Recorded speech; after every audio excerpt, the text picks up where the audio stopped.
Então, nós vamos retomar agora o assunto, né, que nós estávamos conversando, e nós paramos falando um pouco sobre a questão da interdisciplinaridade. Então, vamos retomar. Então, a pergunta que eu trago para vocês agora é quais são os caminhos, então, para possibilitar uma mudança de atitude, já que nós precisamos fazer grandes movimentos para nos melhorarmos perante o nosso próprio desenvolvimento. Então, o primeiro deles seria pensarmos na nossa reciclagem pessoal. O que é isso, não é?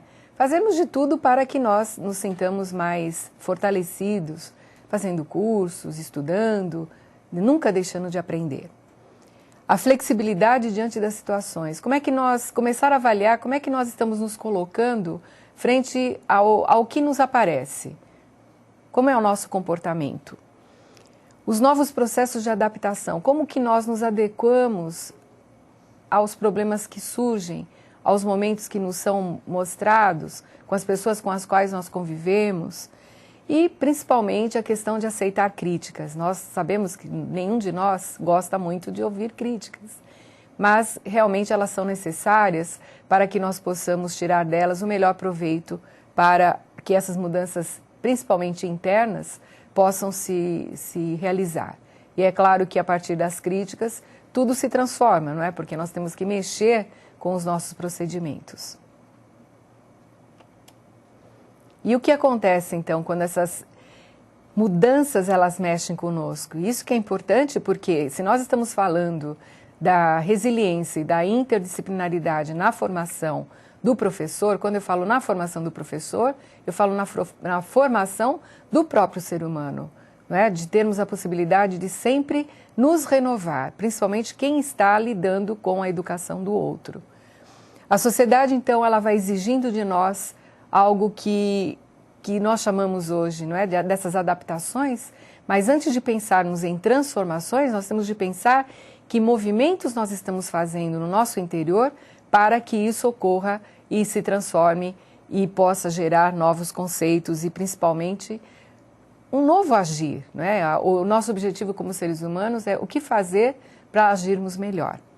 Então, é claro que algumas quebras de valores vão acontecer, como eu coloquei aqui para vocês, que são quebras de valor. Nós vamos ter de modificar o nosso ponto de vista, lembrando que nós estamos aqui aprendendo a cada minuto e que isso requer um esforço nosso também de adaptação, de adequação suficiente para que nós possamos nos sentir equilibrados e resistentes. A minha pergunta agora, se esse trabalho, principalmente, eu direcionei à formação dos professores, dos educadores, a minha pergunta é exatamente por que nós temos encontrado professores tão desestimulados no dia a dia? Por que eles estão com vontade assim, de largar, né, esse procedimento deles, essa escolha profissional? Então, algumas pesquisas já estão mostrando a realidade que esses professores não aguentam muito as pressões. E muitos deles, frente à questão da violência, né, do próprio espaço e até dos próprios alunos, né, daquilo que está ao seu redor, acaba prejudicando. Portanto, eles se sentem menos apoiados e isso os desestimula. Então, a pergunta vem aí exatamente para todos nós, né? Por que nos desestimularmos quando as situações elas vêm bastante críticas?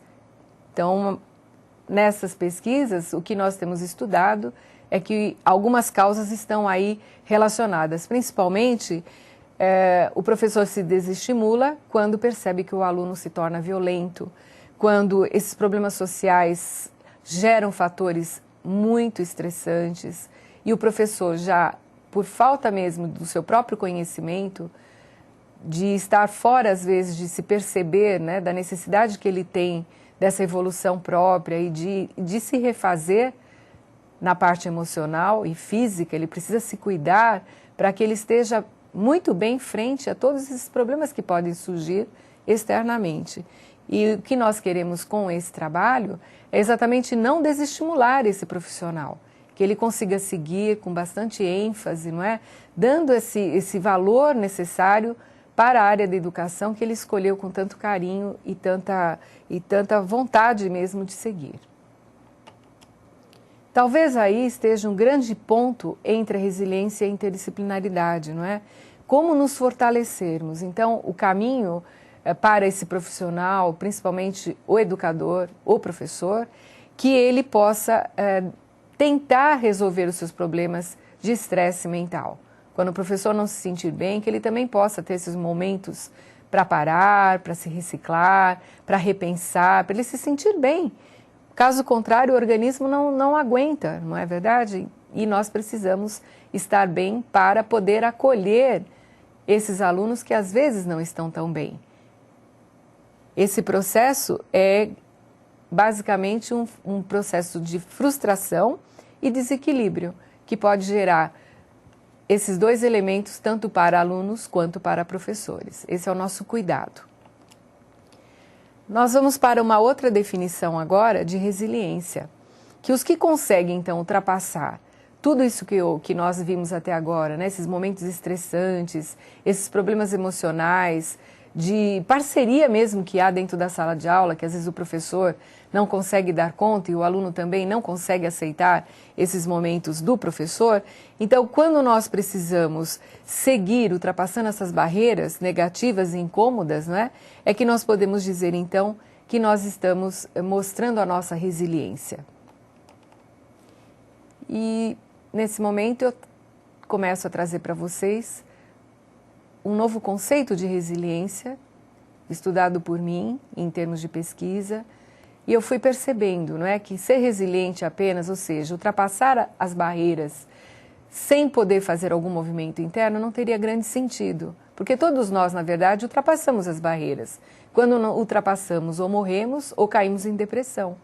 Mas eu fui mais além, conversando com muitas pessoas, fazendo as pesquisas de campo, eu fui percebendo que é necessário, para nós sermos resilientes, que nós tenhamos e formemos vínculos com algo, não importa com o quê.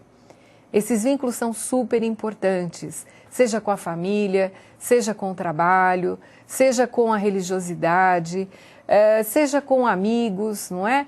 Então nós vamos procurando encontrar vazões para que nós possamos ultrapassar essas barreiras difíceis que a vida nos apresenta. Então seria assim um grande incentivo para todos nós. Como que nós podemos sair desta linha de conforto, e acaba sendo um desconforto, para nós superarmos os momentos difíceis. Em que medida, então, a educação ela visa, sob o ângulo da interdisciplinaridade, transportar essa questão da resiliência nesse dia a dia, nesse contexto? Então, vínculos profundos consigo mesmo e o investimento na comunicação com o outro. É o que nós estamos tentando fazer aqui, abrindo esses canais para que nosso desenvolvimento se faça presente com bastante ênfase, nos valorizando cada vez mais como profissionais. O desejo de aprender, o professor não pode perder o desejo de aprender, porque não é apenas ensinar, passar o seu conteúdo, ele deve querer, desejar, se apaixonar também por aquilo que ele estuda, aprende para poder compartilhar com o seu aluno na sala de aula. Acrescentar as aprendizagens, as experiências já vividas. Esse é o grande contexto do ser humano. E sempre refletirmos sobre aquilo que estamos vivendo, o que estamos fazendo, as nossas escolhas, saber dizer sim e não, saber analisar o que nós estamos prontos ou não para fazermos. Talvez aí seja um grande ganho, né, desse ser humano chamado professor, educador, que tanto precisa também ser avaliado, ajudado e confortado. Yves Lenoir, ele traz algo bastante consistente para nós. Ele nos traz a relação desses três itens: saber saber, saber fazer e saber ser. Os americanos estão mais na linha do saber fazer. Os francófonos, os franceses, na linha do saber saber. E ele diz que os brasileiros são os únicos que conseguem saber saber, saber fazer e saber ser. Então nós somos considerados por eles, em termos de pesquisa mundial, internacional, os únicos que conseguem acoplar esses três itens. Olha que importante quando eles nos viram como saber ser também. Então Então, por isso, esta pesquisa mostrada hoje para vocês, da necessidade de como nós nos desenvolvemos, para não perdermos essa relação da nossa essencialidade. A coerência, então, da atitude do professor entre o que ele diz e faz. Isso é o que mostra a interdisciplinaridade. O professor deve se conhecer mais, conhecer suas práticas e, acima de tudo, saber diferenciar o contexto científico, do profissional, do prático. Então, ele vai encontrando meios para poder realmente ter uma valorização, tanto de si mesmo, quanto aproveitando a oportunidade que ele tem da troca com o seu educando. Então, a sala de aula, o contato com os alunos deve ser sempre apaixonante para que ele possa fazer trocas, esse compartilhamento, essa parceria. São palavras muito importantes da interdisciplinaridade e principalmente respeito.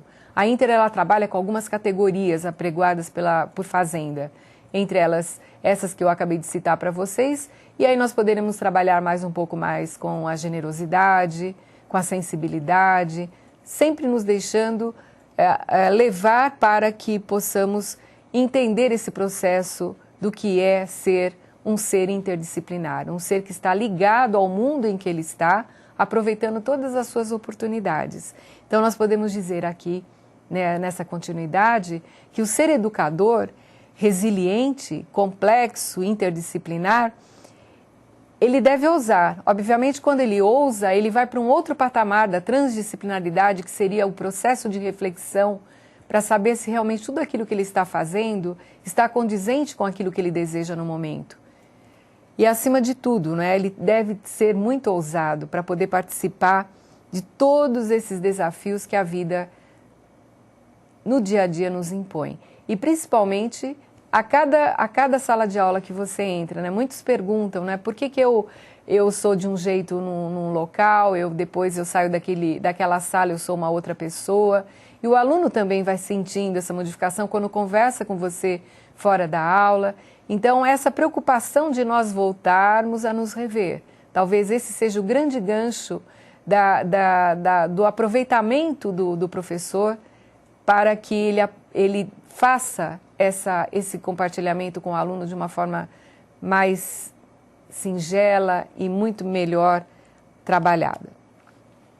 Eu deixo para vocês agora uma reflexão que eu trouxe, talvez assim para dar essa luz mesmo entre a resiliência e a interdisciplinaridade, que são dois assuntos que requerem muito estudo. Eu convido vocês a estudarem muito sobre isso, porque são palavras polissêmicas, há muitos sentidos. Eu trouxe alguns dos sentidos encontrados e eu trouxe também sentidos que eu encontrei nas minhas pesquisas para poder dialogar com vocês. Mas eu encontrei nessa fala de uma psiquiatra chamada Jamie Sams, que diz assim, que os homens são como os vagalumes, não é? Mesmo na escuridão, todos têm uma luz, cada um vai ter de escolher se vai permitir que ela brilhe. E quando descobrimos o nosso valor através do serviço, resgatamos o equilíbrio, honramos a nós mesmos, descobrimos nossos talentos e os reconhecemos como valiosos, sem nos compararmos aos outros. Então, esse convite desse livro que ela escreveu, Dançando o Sonho, é principalmente lembrar que todos nós temos um talento, basta que nós realmente queiramos desenvolvê-lo e todas essas habilidades que nós vamos encontrando e nos desenvolvendo serão realmente pontos para que nosso desenvolvimento pessoal possa se fazer presente. Além de tudo, chegarmos sempre a pensar que nós estamos vivendo para o nosso próprio desenvolvimento pessoal. É para isso que nós estamos aqui, para aprendermos cada vez mais a lidar melhor com as nossas frustrações, com as nossas alegrias e com tudo aquilo que a vida nos traz de interessante. Eu me despeço de vocês neste momento, aberta sempre a novas propostas de discussão sobre essa temática e espero encontrá-los em breve. Muito obrigada.